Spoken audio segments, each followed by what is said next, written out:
Hey guys, how you doing? Today I'm going to talk about Supernatural Bass Jigs and why I feel that they're completely superior to any other jig on the market today.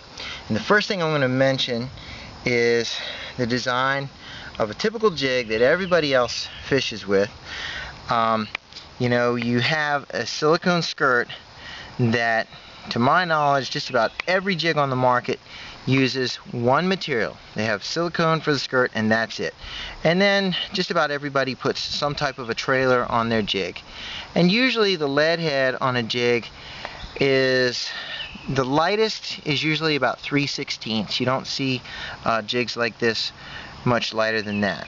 Okay, this is a great lure, there's no doubt. I mean, I've caught a lot of fish on these over the years before I started making my own jigs. But the thing you got to remember is everybody is throwing jigs just like this.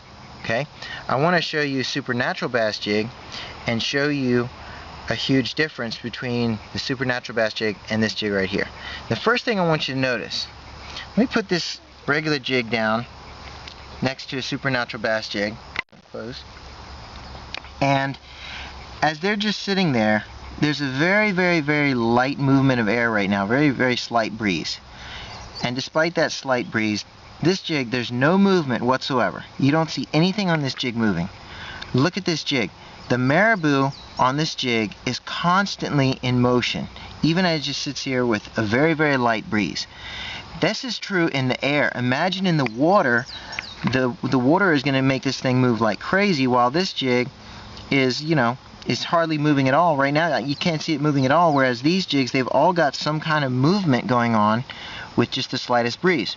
Let's look at the secret to this. Unlike this typical jig that you see most people throwing, Supernatural Bass Jigs have a skirt that has 3 different materials at least. Some of them I make with even more than that. But this marabou, look at it, it's just moving like crazy. I mean, you can see it in the breeze. I start off with marabou feathers, and you could just see them. I mean, look at how alive they look. They're moving like crazy with just the slightest little breeze right now. On top of the marabou, I put deer body hair, which is buoyant, and it creates a nice flow over the jig. And then on top of that, I have a silicone skirt, okay, which wraps around the jig. And these 3 different materials, all on one bait, they all move differently. The marabou moves very quickly, the deer hair moves hardly at all, and the silicone skirt is somewhere in between the two. Just like a real crayfish, whose legs will be moving a certain way, its tail will be moving a different way, and the parts of its mouth and its antennae will be moving at a different rate. So just the fact that this has 3 different materials is much more lifelike, when you're comparing it to a crayfish, than a typical jig that only has one material, that only moves one way. Okay?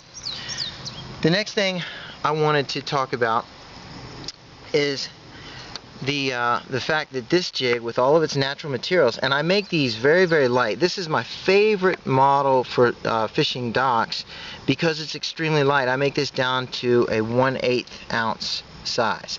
This jig will hit the water very, very softly, and I throw this without a trailer.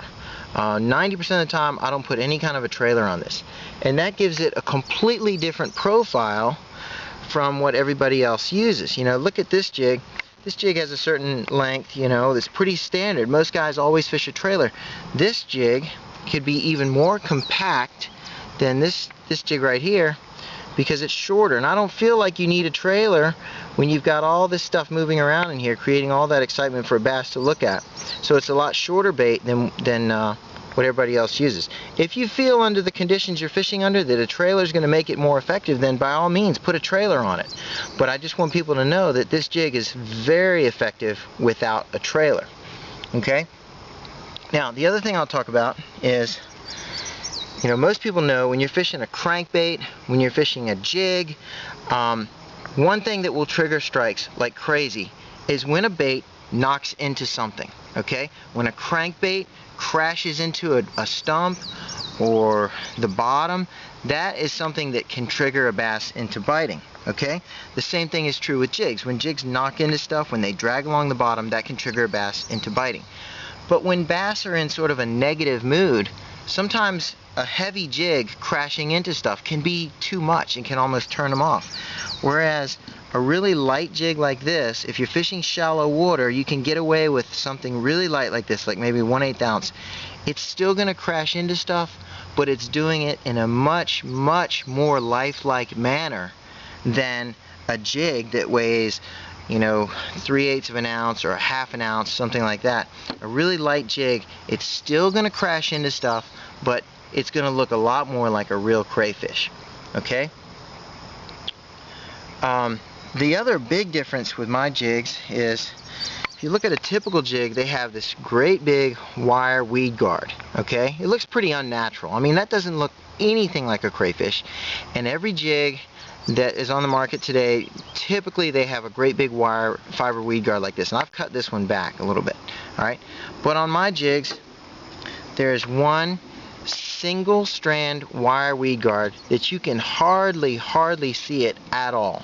It's almost invisible to the fish. Okay, and so this is a much more natural, much more lifelike presentation than having this great big fiber weed guard for the fish.